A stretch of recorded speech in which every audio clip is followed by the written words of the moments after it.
Are you ready for your third year of 7th grade?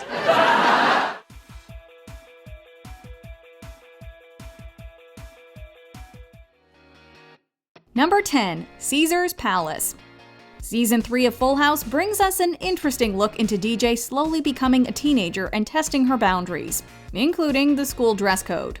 She and Kimmy enter junior high and want to upgrade their style to an older look. Do you think we look old enough? How old do we want to look? Old enough to keep me out of that phone booth during lunch. So, of course, they go way overboard with their clothing choices. Well, how do we look? Cheap. So much so that DJ's dad Danny drops a very inappropriate line, saying it looks like they're going to Caesar's Palace, not high school. You said I could look a little more junior high-ish. Where is this junior high? Caesar's Palace? Since Caesar's Palace reportedly once had staff that offered special services, if you know what we mean, this joke definitely went over our heads when we were kiddos. Hopefully. Number 9. Bacon and Breezes. Fernando, nice robe.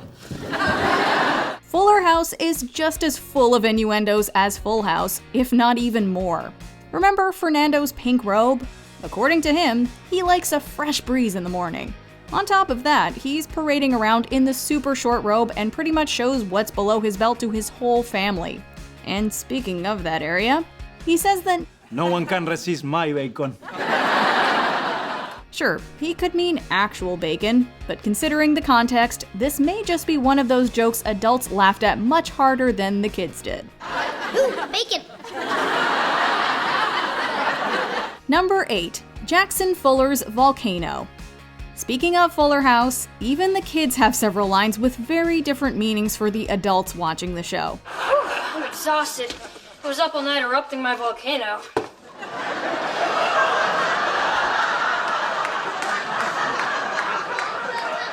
Whoa, dude, what TMI?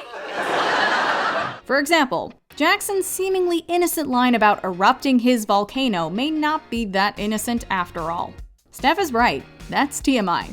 Or maybe the kid is just excited about his volcano and can't get enough of watching the eruptions over and over again. Many parents have actually pointed out just how inappropriate Fuller House is with these types of jokes. Let's just hope actor Michael Campion wasn't told that his lines have double meanings, because his delivery is always far too convincing. Hey! You are in big trouble, Mr. Fuller. I saw you set off that smoke alarm on purpose. Number 7. Mr. Eggheads' Taxes. Walter is one of those Full House characters you either love or hate, and Jesse is definitely on the hate side. So when Joey gets a gig on the kiddie show Mr. Egghead to replace the original character, Jesse gets the job of his sidekick. That's right, Jesse's a sidekick. 2, 1. Sidekick? Right on time. And as we know, every class has a kid that asks way too many questions. Mr. Egghead's class is no different. Because now it's time for Ask Mr. Egghead! Walter wants to know what happened to the OG Mr. Egghead, and when he doesn't get a satisfactory reply, he then claims that he didn't pay his taxes. Jesse follows up with a comeback that he's on his so-called vacation for up to 5 years, which pretty much means that Mr. Egghead went to prison. And so ends another fascinating segment of Ask Mr. Egghead! Number 6. DJ Tanner Fuller's Wedding Night. We all know DJ's catchphrase, the good old, Oh, my Lanta? She says it whenever she's shocked, excited, or basically feeling almost any emotion whatsoever. But in Fuller House, Stephanie reveals that DJ says this phrase in other contexts too, as in on her wedding night, when, she probably got a little bit overexcited.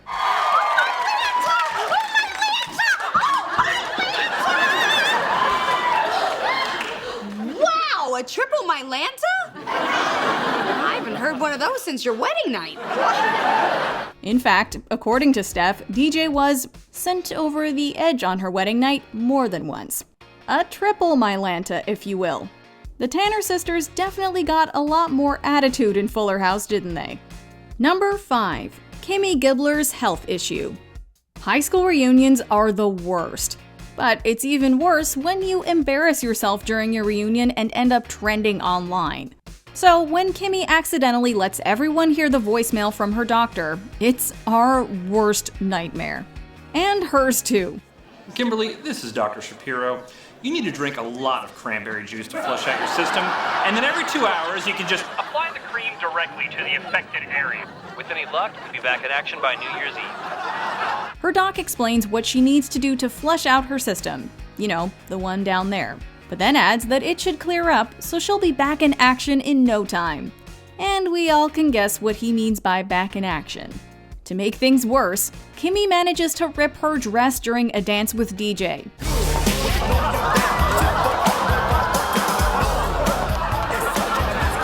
Yep, worst high school reunion ever.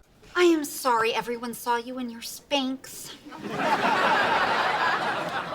This reunion is a total disaster. Number 4, a 976 number. Remember when you were a kid and didn't realize that phone calls cost money?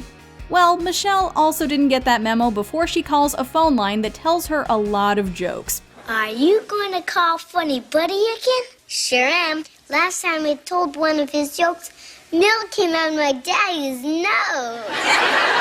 Danny is shocked at all the random charges he sees when he looks at the phone bill. Joey immediately goes into the defense mode and says he's never called a 976 number in his life. And by that number, he's implying calling someone to have a naughty time over the phone. He later admits he did try it once, but got put off when his Aunt Frida answered. Sounds like Aunt Frida might be a saucy one, huh? Number 3, getting surprised. Don't mess with Aunt Becky, guys. She and Jesse are full of flirty innuendos. Wait a minute. I don't even know how to cook. Well, Michelle, I'll teach you how to cook. Oh, that's sweet, honey. But who's gonna teach you? When Jesse tries to have a playful go at Aunt Becky and claims she can't cook, she reminds him of her Sunday surprise casserole. Danny replies that they call it their Monday surprise because it comes out the other end later. But then Jesse says that he was still getting surprised on Tuesdays.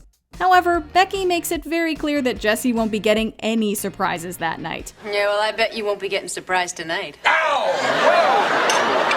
Check, please. Of course, she's not talking about her casserole anymore.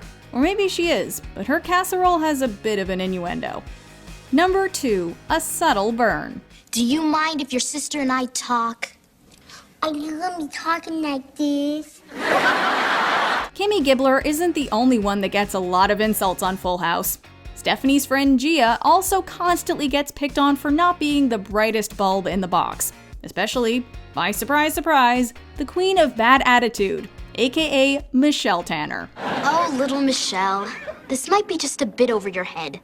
When you're older, you'll understand. And when you're older, you still won't. When Gia asks Michelle if she's ready for her first day of 3rd grade, she's not ready for what's going to come out of this sassy diva's mouth. Are you ready for your 3rd year of 7th grade? Poor Gia, give her a break. Although, to be honest, what she says to Gia is a pretty good burn for someone Michelle's age. Number 1, doing their taxes. It's time to play. Okay guys, are you ready for the cutest Full House moment ever? Michelle loves Uncle Jesse as much as we do, but when she asks him to play with her for what seems like the billionth time that day to him, he's over it. Because he wants to be alone with Aunt Becky, he locks Michelle out. Hey, you locked me out! Good night, Michelle. We'll see you in the morning. Fine, I'm leaving. But you're gonna miss me. Of course, she's not happy and complains to Joey, who's doing his taxes. But when Michelle asks why Jesse wants to be alone with Aunt Becky, Joey explains that they're also doing so-called taxes, and that they'll be doing them every night. Are they going to do their taxis every night? For the first couple of months. Ah, the good old taxes honeymoon phase.